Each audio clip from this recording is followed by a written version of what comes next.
जय माता दी दोस्तों, welcome back to my channel tarot 2.0। दोस्तों, आज मैं आप लोगों को बताऊंगी कि लिब्रा यानी तुला राशि वालों के पार्टनर के साथ उनका फ्यूचर है या नहीं है। क्योंकि आप लोगों के मन में बहुत सारे क्वेश्चन रहते हैं कि मैडम कब आएंगे, वो आएंगे कि नहीं आएंगे, एंड ये रिलेशनशिप कहाँ तक जाएगा, शादी में कन्वर्ट होगा कि नहीं होगा। ओके, तो इन सारे क्वेश्चन के आंसर आपको इसी वीडियो में मिल जाएंगे। एंड जब भी आप लोग इस वीडियो को देखेंगे तो ये आपसे रेजोनेट करने वाला है। ओके, तो चलिए स्टार्ट करते हैं रीडिंग। यूनिवर्स प्लीज़ मुझे बताइए कि लिब्रा के पर्सन लिब्रा के साथ फ्यूचर है कि नहीं है, क्या सिचुएशन है।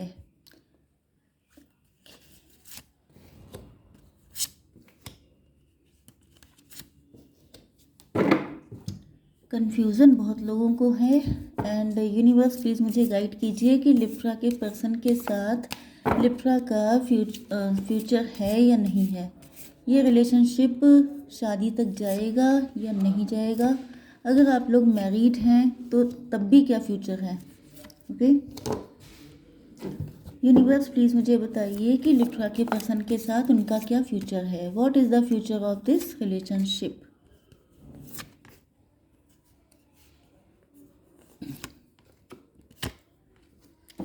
ओके, तो यहाँ पर बॉटम ऑफ द डेक आ चुका है मजिशियन का कार्ड। इसका मतलब ये है कि आप लोग बहुत ज़्यादा मैनिफेस्ट कर रहे हैं इस पर्सन को। आपके माइंड में 24 घंटे ये पर्सन बसे रहते हैं। या तो ये भी हो सकता है कि ये पर्सन आपके मैनिफेस्टेशन का रिजल्ट है। जो मांगा था आपने दुआओं में वही पर्सन हो सकते हैं ये। ओके, एंड अगर ये आप नहीं हैं तो आपके पर्सन हैं। सॉरी, आपके पार्टनर के साइन यहाँ पर Aries, Leo, Sagittarius and taurus, Virgo, Capricorn हो सकते हैं। मतलब मेष, सिंह और धनु राशि एंड वृषभ, कन्या, मकर राशि। बट यहाँ पर देखिए कलेक्टिव रीडिंग है तो सभी साइन हैं, तो आपको कोई डाउट नहीं करना है। इम्पॉर्टेंट नंबर है आपके लिए 13, 9 एंड 1। 91 आपका बर्थ ईयर हो सकता है एंड सितंबर का मंथ एंड जनवरी का मंथ आपके लिए इम्पॉर्टेंट है। बाकी आप लोग देख लीजिएगा। ओके, यस, तो यहाँ पर पहले ही कार्ड आ चुका है ग्रोथ का। तो यहाँ पर आप देख सकते हैं कि रूट्स कितनी डीप हैं। यहाँ पे फसल उगी हुई है। तो या तो आपके पर्सन, यस, तो यहाँ पर आपके पर्सन या तो किसानी में हो सकते हैं, मतलब ये फार्मर फैमिली से बिलोंग करते हैं, या ये इस रिलेशनशिप की ग्रोथ चाहते हैं। यस, यहाँ पर इस रिलेशनशिप में रूट्स बहुत गहराई तक पहुँच चुकी हैं। तो या तो आप लोग हस्बैंड वाइफ थे। ओके, देखिए यहाँ पे कार्ड आ चुका है डेथ का। डेथ का मतलब ही होता है न्यू बिगिनिंग, न्यू स्टार्ट होने वाला है इस रिलेशनशिप का। तो या तो आप लोगों का डिवोर्स हो चुका है या आपके पर्सन आपकी ज़िंदगी में एंटर होने वाले हैं। यस, ये आपके एक्स की रीडिंग काफ़ी हद तक हो सकती है, सबके लिए नहीं। कुछ लोगों के लिए कोई नया पर्सन आ रहा हो सकता है एंड कुछ लोगों के लिए जिनके साथ आपने मूव ऑन कर लिया है या आपका रिलेशनशिप कम्प्लीटली एंड हो चुका है, वही पर्सन आपकी लाइफ में आ रहे हैं। ओके, तो ये ग्रोथ, इस रिलेशनशिप की ग्रोथ डिसाइडेड है एंड आपके पार्टनर जो हैं वो बहुत ज़्यादा फेथ रख के बैठे हैं ईश्वर पे कि ये रिश्ता लॉन्ग टर्म तक जाएगा। मतलब वो, अगर ईश्वर की ब्लेसिंग रही, अगर सबका साथ मिला, तो फिर ये रिलेशनशिप ग्रो करने के लिए ही बना है। ये अपनी फैमिली को बहुत ज़्यादा बैलेंस करने की मूड में रहते हैं क्योंकि इनकी फैमिली एग्री नहीं है। या तो आप लोगों के बीच में बहुत सारे डिफरेंसेस हैं, या तो कोई फाइट हो चुकी है। हो सकता है कि आपकी फैमिली भी अगेंस्ट हो इस रिलेशनशिप के, लेकिन आपके पर्सन सबको सबको खुश करने में लगे रहते हैं। ये इस टाइप के हो सकते हैं कि सबकी रजामंदी से, सबकी परमिशन से ये रिलेशनशिप बने, मतलब किसी को हर्ट ना हो, कोई दुखी रह करके इस रिलेशनशिप को परमिशन दे, ऐसा ये बिल्कुल नहीं चाहते हैं। लेकिन इनकी फैमिली में कोई एग्री हो नहीं रहा है, जिस वजह से ये बहुत ज़्यादा कंफ्यूज हो गए हैं। इनको लगता है कि ये रिलेशनशिप, मतलब अगर आप लोग लवर्स हैं तो बहुत डीपली आपसे लव करते हैं।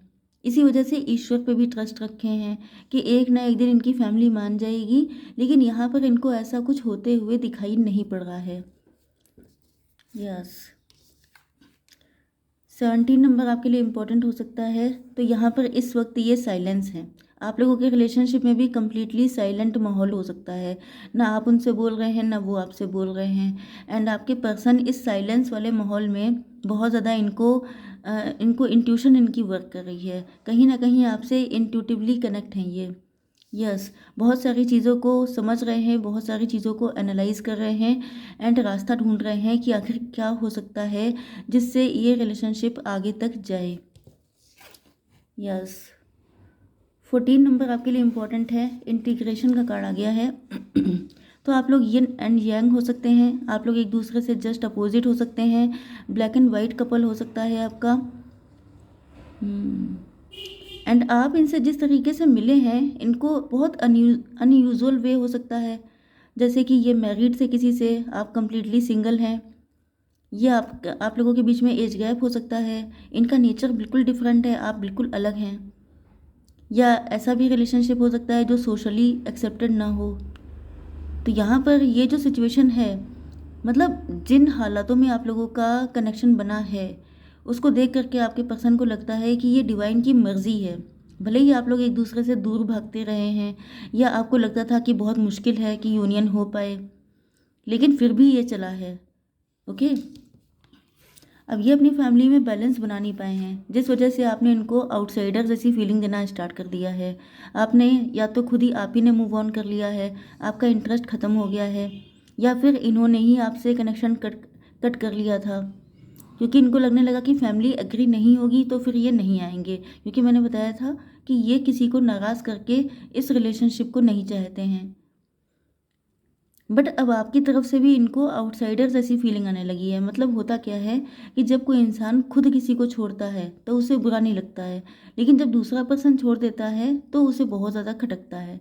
तो यहाँ पर वही चीज़ है।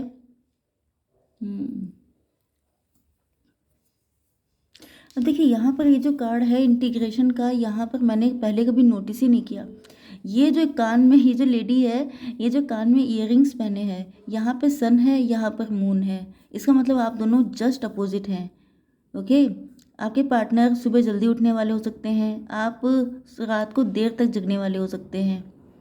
यस, मतलब आप दोनों में ज़मीन आसमान का अंतर है, नेचर में, पर्सनालिटी में, हर एक चीज़ में, फैमिली में, वेल्थ में, हर चीज़ में डिफरेंस है। लेकिन फिर भी आप दोनों अपोजिट अट्रैक्ट, वो वाली कंडीशन है, बिल्कुल अपोजिट है, लेकिन फिर भी अट्रैक्शन बहुत हाई लेवल का है।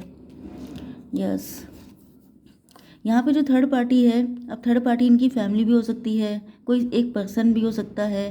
तो जो थर्ड पार्टी है वो इनको अलग पट्टियाँ पढ़ाया करती है, वो इनको अलग मिसगाइड करती रहती है, जिस वजह से ये बहुत ज़्यादा कंफ्यूज हो गए हैं। इनको समझ में नहीं आ रहा है कि ये कनेक्शन का फ्यूचर क्या है। बल्कि मुझे इस वक्त ऐसा लग रहा है कि आप दोनों ही इस चीज़ को लेके काफ़ी ज़्यादा कंफ्यूज हैं कि ये रिलेशनशिप आगे तक जाएगा कि नहीं। ओके, 6 नंबर आपके लिए इम्पोर्टेंट है। तो कोई थर्ड पार्टी हो सकती है जो इनसे अट्रैक्शन की वजह से या वेल्थ की वजह से जुड़ी हुई है, एंड वो बिल्कुल नहीं चाहती है कि आपके पार्टनर उनके हाथ से निकले, जिस वजह से वो उनको हमेशा ही गलत सलत चीज़ें पढ़ाती रहती है। बट यहाँ पर आपके पार्टनर का भी तो खुद की अकल है। तो यहाँ पे इनको देखिए कि ये इनकी इंट्यूशन वर्क कर रही है। अब ये भी उस तरीके से सोच रहे हैं जिस तरीके से आपका माइंड चलता है। ओके, तो आपको जो है देख करके ये काफ़ी ज़्यादा होपफुल हैं। आप लोग देखने में काफ़ी गुड लुकिंग हैं, अपनी एज से कम लगते हैं, चाहे आपकी कोई भी एज हो। एंड आपकी ब्यूटी, आपकी क्रिएटिविटी, आपकी पॉजिटिविटी, आपकी हर एक चीज़ इनको बहुत ज़्यादा पसंद है। इसी वजह से ये खुद सोचते रहते हैं कि आखिर ऐसा क्या है जो ये आप पर इस कदर फिदा हैं कि सारी सिचुएशन अपोजिट है, लेकिन फिर भी ये आपको छोड़ना नहीं चाहते हैं। अब देखिए, यहाँ पर कभी कभी एनर्जीज वाइज वर्सा भी हो जाती हैं, तो आप लोग उसको देख लीजिएगा। ओके, तो यस, इनको पता चल गया है कि आपके अंदर वो चीज़ें हैं जो इनको डीपली अट्रैक्ट करती हैं। जो इनके अंदर माइनस पॉइंट हैं वही आपके अंदर प्लस पॉइंट हैं। इस वजह से ये आपको लेकर इस कदर अट्रैक्ट रहते हैं। यस, अब मैंने आपको क्या बताया था कि आपके पर्सन अपनी फैमिली की परमिशन, मतलब ये सबकी परमिशन लेकर के आगे बढ़ने वालों में से है। अगर किसी ने नो कह दिया तो फिर ये बैठ जाएंगे। मतलब इनकी खुद की वैल्यू नहीं है अपनी नज़र में, लेकिन आप सेल्फ लव कर रहे हैं, आप खुद की वैल्यू कर रहे हैं, खुद को फ्लॉन्ट कर रहे हैं, खुद के फाइनेंसेस पे काम कर रहे हैं, खुद को बहुत ज़्यादा यस, अपने हेल्थ, अपनी वेल्थ, अपनी ब्यूटी, अपने लुक्स, सब चीज़ों पे आपका फोकस है, जिस वजह से आप लोग सक्सेसफुल भी हैं। तो इनको यही चीज़ फील हो रही है कि मतलब आप तो इनके बिल्कुल अपोजिट हैं। ये दूसरों की मर्ज़ी के बिना एक कदम नहीं चल सकते एंड आप बहुत लंबी जर्नी कर चुके हैं अपने मन से एंड उसमें सक्सेसफुल भी हैं। सबसे बड़ी बात तो ये है।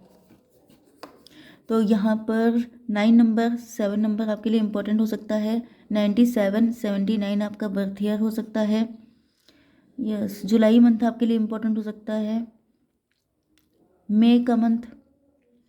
तो ये जो है बहुत स्पीड से आपकी तरफ आ रहे हैं क्योंकि इनको ऐसा फील हो रहा है जैसे कहीं ना कहीं आप ही सही हैं। आपने जिस तरीके से अपनी लाइफ को जिया है वही राइट वे है लाइफ जीने का। ओके, इस वजह से ये आपकी तरफ बहुत स्पीड से आ रहे हैं एंड अब इन्होंने ठान लिया है। अब ये बिल्कुल डिसाइड कर चुके हैं कि इनको आगे क्या करना है। ओके, इनको फील हो चुका है कि ये अगर दूसरों के चक्कर में पड़े रहेंगे, सबको खुश करने के चक्कर में ये अपनी खुशी खो चुके हैं। तो अब अपनी खुशी पाने के लिए इनको भी सेल्फ लव ही करना होगा। तो यहाँ पे डेथ हो चुकी थी इस रिलेशनशिप की, लेकिन यहाँ पर न्यू बिगिनिंग है। तो यस, रीडिंग स्टार्ट हुई थी कि इस रिलेशनशिप का फ्यूचर क्या है, लेकिन मज़े की बात निकली ये है कि जो ख़त्म हो चुका है वहीं पे न्यू बिगिनिंग होनी है क्योंकि ये डिवाइन की मर्ज़ी है।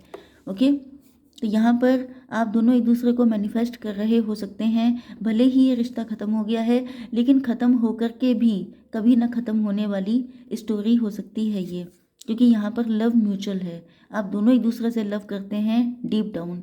ओके, तो देख लेते हैं कि ऐसी कंडीशन में आपको क्या करना चाहिए। Universe please give me one card for guidance. Show the world the real you. Okay, तो आपको अपनी रियलिटी शो करनी है। जो आप चाहते हैं, जो चीज़ आपके दिल में दबी है वो बाहर निकालनी है। ओके, अंदर रखने से कोई फ़ायदा नहीं, क्योंकि अब हो सकता है कि आपकी डिवाइन टाइमिंग आ गई है एंड ये पार्टनर जब भी आपकी लाइफ में आएंगे तो आपको अपनी ट्रू सेल्फ बाहर लेकर आनी है। ओके, तो आई होप सो कि रीडिंग आपको पसंद आई होगी। Please do like, share and subscribe. जय माता दी।